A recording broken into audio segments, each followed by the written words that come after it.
وننزل من القرآن ما هو شفاء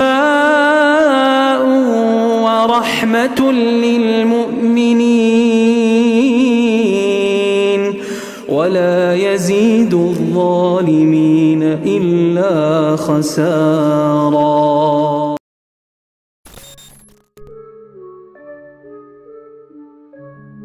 Assalamualaikum geng, selamat kembali ke Andy Izaki Channel. Kodia dalam segmen cerita seram seria.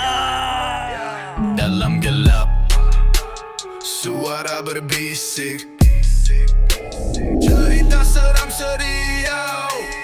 Kod dia bila malam mula bicara, berani dengar jangan tegur dia di belakang. Cerita seram seria. Yeah, yeah, yeah. Apa kabar kepada anda semua? Semoga anda semua berada dalam keadaan yang sihat, sejahtera di samping keluarga tersayang. Jangan lupa guys, tekan butang subscribe, like, comment and share dan hit bell notification untuk sebuah maklumat daripada Andy Izaki Channel. Okey guys, untuk video kali ini aku ingin berkongsi sebuah cerita yang berkaitan dengan sebuah hotel. Jadi, kita nak tahu apa kisah dia. Cerita dia bermula macam ni.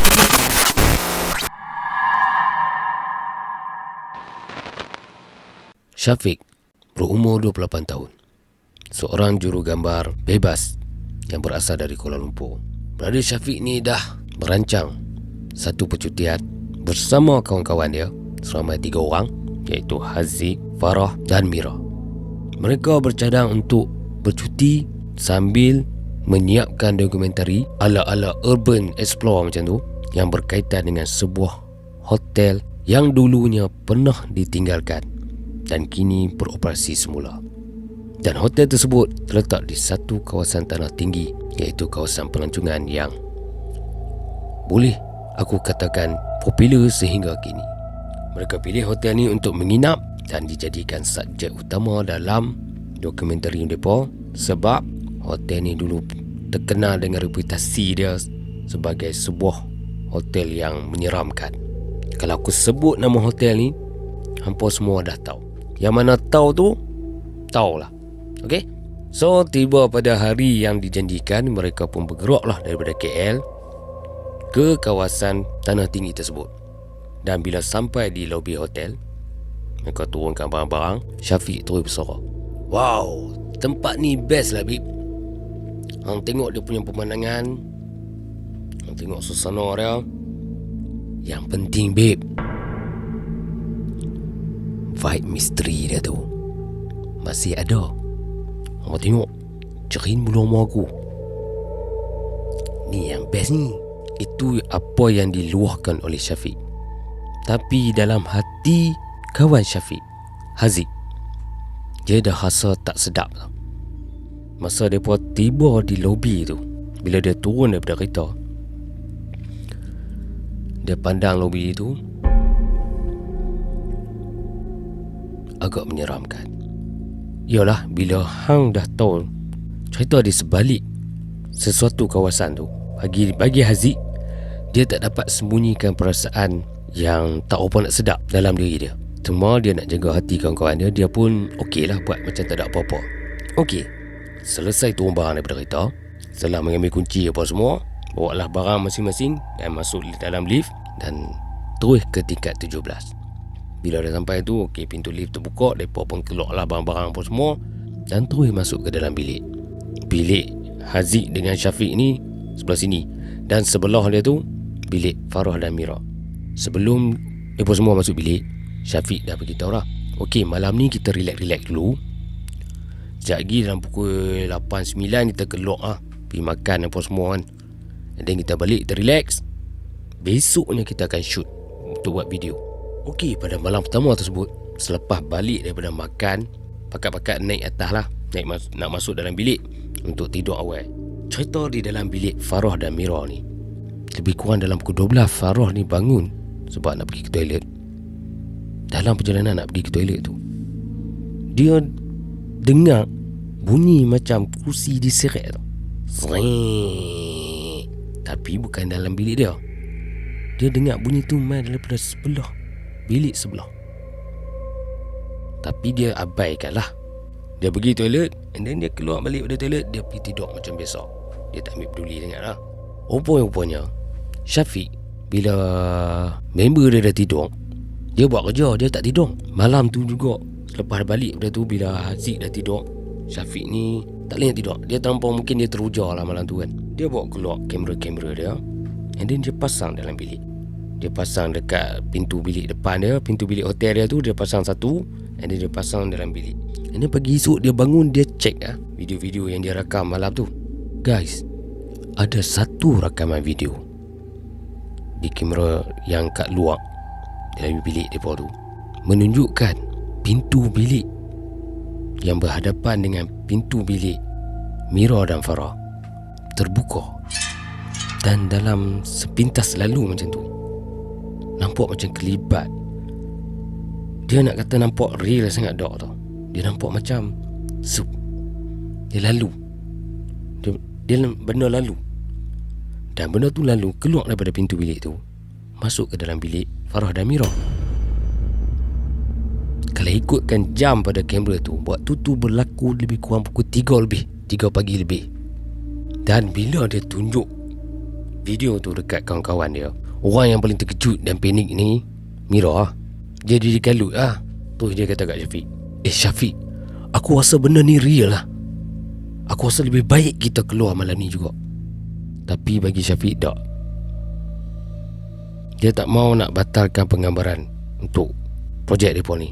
Bagi dia, benda-benda macam ni ada value yang tersendiri. Dan dalam tengah hari, selepas mereka makan tengah hari, Syafiq decide untuk mulakan rakaman. Walaupun Haziq dia agak keberatan, tapi dia terpaksa menurut. Sebab dia tumpang Syafiq datang kat situ. Kalau dia datang sendiri, mungkin dia dah balik. Macam tu juga Mira dengan Farah. Dia pun main sekali. Jadi nak ke mana-mana pun kena sekali lah. Bukan tak boleh nak ambil orang tanpa Grab ke apa kan.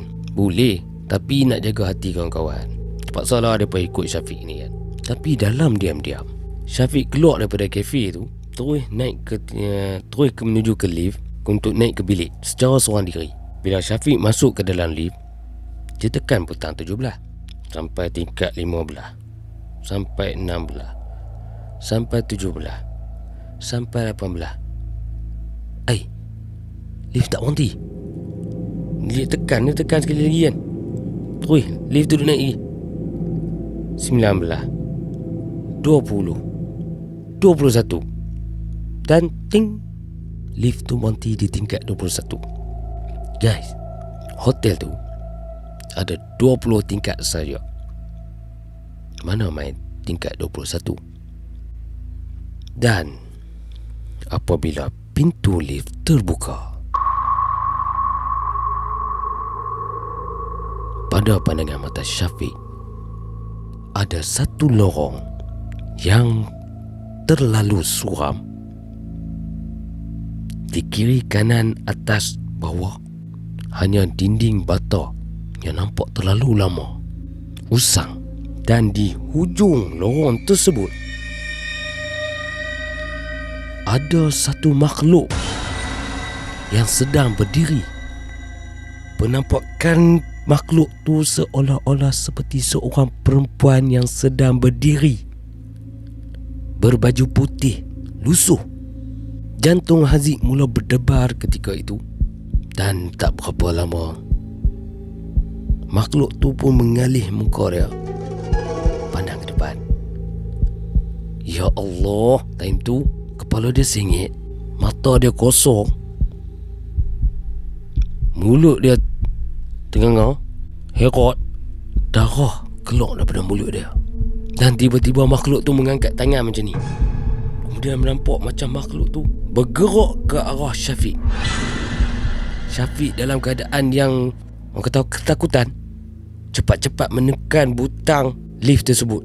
Guys, benda tu makin menghampiri ke arah lift. Dalam kabut tekan butang lift tu. Nasib baik pintu lift pun tertutup. Dan lift tu pun turun slow-slow sampai ke tingkat 17. Dan apabila Syafiq pandang balik dekat butang lift tersebut, G1, 2, 3 sampai 20. Tak ada langsung nombor 21. Waktu inilah Syafiq terasa macam ada sesuatu yang tak kena. Tapi bila lift dah buka di peringkat 17, dia berjalan terus ke bilik dia. Masuk dalam bilik, dia duduk rehat sekejap atas sofa. Bila Syafiq dah call kawan-kawan dia untuk naik ke atas, dia pun fikir, kalau aku bagi tahu apa yang aku lalui tadi, mungkin geng-geng ni akan ajak aku balik. Entah terbatal lah penggambaran ni. Lebih baik aku diam je lah. Stick on the plan. Bila kawan-kawan Syafiq ni sampai, maka bermulalah kerja-kerja untuk buat setup kamera apa semua untuk ditempatkan di tempat-tempat yang sesuai. Okay guys, dalam tengah duk setup tu, Haziq dia pasang kamera dekat lorong depan bilik depa tu. Satu kamera diletakkan dekat pintu bilik Farah dan Mira, dan satu kamera lagi diletakkan dekat pintu bilik Haziq dan Syafiq. Tengah-tengah duk pasang tu, Haziq dengar macam orang duk panggil dia tau. Dan suara tu datang daripada pintu bilik yang berhadapan dengan pintu bilik Farah dan Mira. Tanpa berfikir panjang, Haziq pergi depan pintu bilik tu. Dia berdiri depan pintu bilik tu. Tiba-tiba dia rasa angin tu. Macam angin tu membelah dia. Tak tahu daripada mana angin tu mai, tapi melalui dia. Tiba-tiba dia rasa gelap. Dan bila dia sedar balik, dia dengar nama dia dipanggil. Haziq! Haziq! Hang buat apa tu? Rupanya Syafiq yang panggil. Dan ketika Haziq sedar tu, dia rasa macam jadi lain, baru sudah bermimpi macam tu. Dan dia jalan masuk tu dalam bilik. Okay, Syafiq ni jadi pelik lah. Dia kata pasal apa dengan Haziq ni kan. Kebetulan masa tu Farah keluar daripada bilik. Dia pun tanya lah, macam mana korang dah set up ke dalam bilik? Okey, dia kata aku dah siap dah pasang apa semua ni, kamera pun sudah siap pasang dah semua. Jadi nanti pukul 8 macam tu kita keluar makan dulu lah, makan malam. Jadi selepas makan malam, masing-masing terus naik ke atas dan berkumpul di depan pintu bilik Haziq dan Syafiq. Syafiq kata, malam ni kutlah kalau dengar apa-apa korang cuba abaikan. Farah, Mira, kalau hampa rasa benda yang pelik dalam bilik hampa kontak dekat aku. Okey, Farah dan Mira pun bersetuju dan mereka pun masuk bilik. Lebih kurang dekat-dekat pukul 12 malam, Mira telefon kat Syafiq dengan suara yang penuh ketakutan. Dia beritahu kat Syafiq, Syafiq, Farah hilang. Syafiq bila terdengar macam tu terkejut jugalah. Dia kata, macam mana boleh hilang? Hang tak sedar ke? Aku tak tahu. Aku bangun daripada tidur, aku tengok dia dah tak ada kat sebelah aku. Aku cek dah dalam bilik, dalam toilet. Aku dah cek, tapi memang tak ada. Aku tak berani buka pintu guys, tolonglah. Okey, sekarang hampir tunggu depan pintu. Sekejap lagi aku sampai, aku dengan Haziq sampai, baru hang buka pintu. Aku ketuk pintu, baru hang buka pintu. Okey, cepatlah guys, aku takut dah ni. Syafiq dengan Haziq pun keluar dari bilik, terus pergi bilik depan pintu bilik Farah dan Mira ni.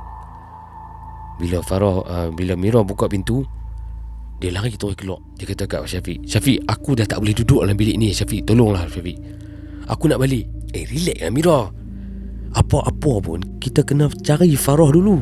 Okey, macam ni, hang memang yakin Farah tak ada dalam bilik? Ya Allah Syafiq, aku yakin, takkan tak percaya dekat aku. Ini bukan masalah tak percaya Farah. Tak apa, hang duduk kat luar, biar aku masuk cek dalam bilik. Syafiq pun masuk tak sampai berapa lama, dia pun keluar. Wih, memang sah tak ada. Okey, macam ni, kita ramai-ramai turun pergi bawah, kita maklum kat pihak hotel, Pak Gad ke apa ke, kita beritahu kata member kita hilang. Terpaksa orang nak buat macam mana? Sebelum kita report polis, kita beritahu pihak hotel tu. Kut-kut lah pihak hotel akan tolong cari kat kita. Jadi jom kita turun. Okey, mereka tiga ni pun turun lah pergi bawah. Selepas mereka turun sampai dekat lobi tu, terus mereka pergi kat kaunter penyambut tetamu. Ada seorang pekerja hotel lelaki dekat itu, dan Syafiq beritahu dekat lelaki tu bahawa kawan mereka dah hilang. Agak kelang kabut lah, dia pun terkejut lah. Dia kata tak apa cik tunggu sekejap. Lepas tu dia keluar daripada hotel tu, dia pergi kat depan. Dia masuk dengan seorang pengawal keselamatan, lelaki agak berumur lah, pangkat pakcik-pakcik lah kan. Dan pakcik tu tanya, kenapa cik? Macam ni pakcik, kami main 4 orang, salah seorang daripada kawan kami ni terhilang pakcik. Saya tak pasti dia hilang kat mana. Mungkin dalam hotel lagi. Tiba-tiba pakcik tu pun cakap, okey tak apa cik, pada waktu ni cik duduk dulu dekat lobi ni. Saya dengan kawan saya akan percaya dia. Okey, kalau macam tu cakap dengan pakcik, kami ikut lah. Dan pakcik Gad ni pun pergi lah cari kawan dia. And then mereka pun berdua masuk ke dalam lift. Dalam lebih kurang sejam lah menunggu, tiba-tiba bunyi ting. Lift turun.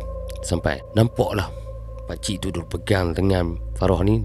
Farah masa tu masih dalam baju tidur. Dia diselubung dengan selimut kan. Dan Mira masa tu terus lari mendapatkan Farah dan peluk dia sambil menangis lah. Biasalah perempuan kan. Lepas tu pakcik Gad ni panggil lah aku dengan Haziq ni dekat depan lobi, di luar depan lobi. Pakcik Gad tu pun bagi tahu lah kepada kami. Dia kata masa saya jumpa dia, saya dah boleh agak sebenarnya kat mana dia hilang. Sebab tu saya suruh cik semua tunggu sini. Saya boleh agak lah. Dia tak pergi jauh pun, depan bilik cik ya. Okay, saya jumpa dia tadi pun dia masih lagi terkejut, dalam keadaan yang takut sangat-sangat. Macam ni lah cik, nasihat saya malam ni ke atau besok pagi ke, cik balik lah. Haziq ni dia sengak tau. Patah apa pun tak bercakap. Start daripada mana tau? Start daripada dia tercegat dekat pintu tu. Dan bila Syafiq panggil masuk tu, dia masuk tu, start pada tu sampailah sekarang ni. Sepatah haram dia tak bercakap. Masa Pak Gad tu duk bercakap apa semua, dia tak ada tak ada. Diam membisu. Cuma Syafiq saja yang banyak bercakap. Dan Syafiq also pelik kat situ kan. Dia tahu Haziq ni macam mana. Dan Syafiq kata mungkin pagi esok lah dia akan bergerak. Kami akan check out pada pagi esok lah, seawal pagi lah. Dan bila kami nak masuk balik ke dalam lobi, pakcik Gad tu panggil kami. Cik, sekejap. Dia kata, cik, boleh saya jumpa dengan kawan cik ni sekejap? Bila Syafiq ni boleh tengok kat Haziq, ya Allah, muka Haziq ketika itu pucat weh. Pucat tu tak apa lagi. Mata dia terjegir, tengok lurus ke depan dalam keadaan tersenyum. Bila Syafiq sedang member dia jadi macam tu, tobat terkejut abang hampa. Lari Syafiq duduk belakang Pak Gad tu. Pak Gad tu terus pegang tangan Haziq sambil mulut dia membaca sesuatu. Dan tiba-tiba Haziq jatuh terduduk. Dan bila dia tersedak tu, dia kata, aku kat mana ni? Barulah dia bersorak. Lalu Syafiq pun lari pergi peluk dia Haziq. Dia kata, bro, kalau hang tengok muka hang tadi, dia kata, aku tak dapat bayangkan bro. Aku dah takut sangat tadi. Dia kata, Alhamdulillah lah hang dah okey lah. Dia kata. Haziq pun dalam keadaan terpinga-pinga, jadi macam bengong. Dia pun tanya balik Syafiq. Dia kata, jadi apa ni? Aku tak faham ni apa yang cakap ni. Lepas tu Pakcik Gad tu pun kata, okey tak apa. Cik relax lah dulu. Kalau boleh, pada pendapat saya, kalau boleh lah cik check out malam ni jugalah. Syafiq masih bertegar. Dia kata malam ni mungkin dok kot kan. Mungkin pagi esok lah, seawal pagi esok. Dia kata. Pakcik Gad tu pun kata terpulanglah pada encik. Dia kata Haziq masih lagi terpinga-pinga. Dia tak tahu apa cerita lagi. Lepas tu mereka pun bergerak masuk dalam kawasan lobi. Dan sampai situ Haziq terkejut. Dia tengok, pasal apa ni? Farah ni nampak tak terurus sangat dengan kan. Lepas tu barulah Syafiq cerita. Haziq cerita dia macam ni. Tadi Farah hilang. Hang tak sedang ke? Aku tak tahu apa-apa dia tau.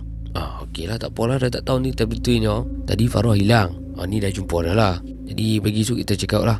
Dia kata okey lah, tak ada masalah, aku tak ada apa. Okey. Lepas tu mereka berempat ni pun naik atas. Bila naik di atas tu, masing-masing masuk bilik lah kan. Lepas tu Syafiq ni pesan dah dekat Mira dengan Farah ni. Dia kata kalau apa-apa jadi nanti halu lah dia kan. Lepas tu mereka pun masuk bilik. Lepas tu Haziq ni dalam keadaan yang masih tertanya-tanya tau apa yang terjadi. Lepas tu dia panggil Syafiq. Syafiq, kau duduk depan aku. Okey, kau cerita kat aku apa yang jadi sebetulnya ni. Aku tak faham gini. Macam mana Farah boleh hilang? Pasal apa kita tiba-tiba kita semua ada kat bawah? Cerita kat aku betul-betul. Syafiq pun bukalah cerita kan. Dia kata macam ni, tadi Farah hilang. Dan masa kat bawah tadi ni, hang kena rasuk tau. Haziq bila terdengar macam tu, dia kata, aku kena rasuk? Tapi betul ke? Sebab aku memang tak sedang weh. Masa aku ingat last part aku pasang kamera. Lepas tu aku jalan pergi kat bilik Farah dengan Mira. Dan lepas tu aku tak ingat. Dan aku rasa aku sedap balik dekat bawah tadi. Sebab tu ya aku tanya, sebab apa aku boleh ada kat bawah ni? Apa yang jadi kan? Ambil betul yang Farah boleh hilang sebab apa? Banyak pula lah Syafiq nak kena cerita malam tu. Jadi dia pun layankan lah Haziq ni kan. Sebab dia memang tak tahu apa.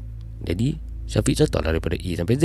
Dan bila Haziq dah tahu cerita sebenar, dia kata, Syafiq, aku rasa kita dah kena check out dah ni. Aku dapat rasakan sesuatu yang pelik ada kat sini. Dan sedang mungkin bersama dengan kita, ataupun sedang memburu kita.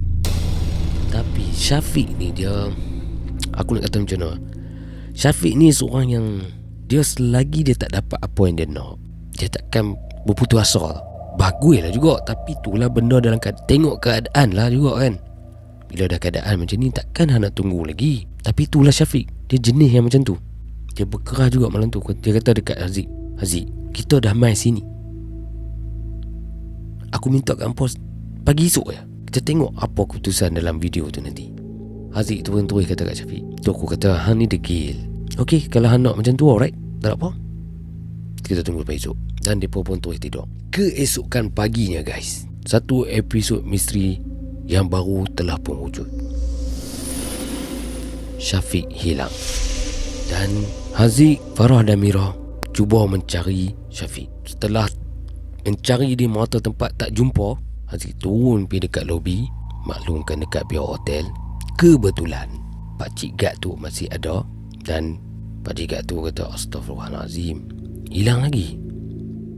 Dia pun bergegas bersama dengan kawan-kawan dia dan juga Haziq bergegas naik ke tingkat 17. Dia pun mencari di mata tempat, tapi memang tak ada. Kes tu terpaksa dibawa ke pengetahuan pihak polis. Dan bila report dah jalan, daripada hasil siasatan polis, pihak polis cuma jumpa kasut yang dipakai oleh Syafiq dekat balkoni di bilik yang berhadapan dengan bilik Farah dan Mira. Bilik kosong, tapi dekat situ saja. Hanya itu saja petanda yang boleh pihak polis sahkan bahawa kehilangan Syafiq ni adalah misteri. Haziq, Farah dan Mira terpaksa ditahan untuk siasatan dan diambil keterangan. Selepas 2 hari reman, mereka dilepaskan.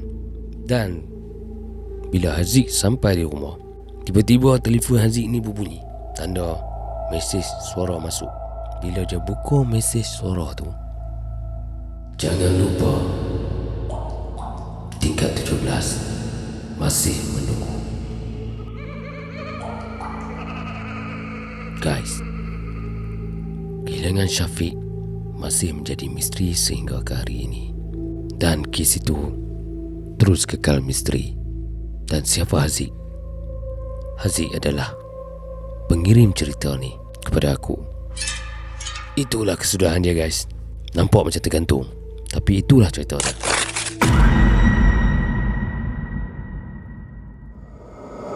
Seperti biasa guys, jangan lupa tekanlah butang subscribe, like, comment and share, dan hit bell notification untuk semua maklumat daripada Andy Izaki Channel.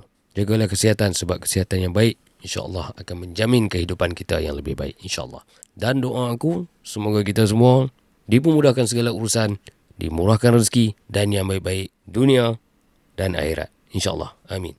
Semoga kita berjumpa lagi di next cerita seram serial yang seterusnya. Jangan lupa tagline aku, Kod-Kod Tia. Cerita seram serius.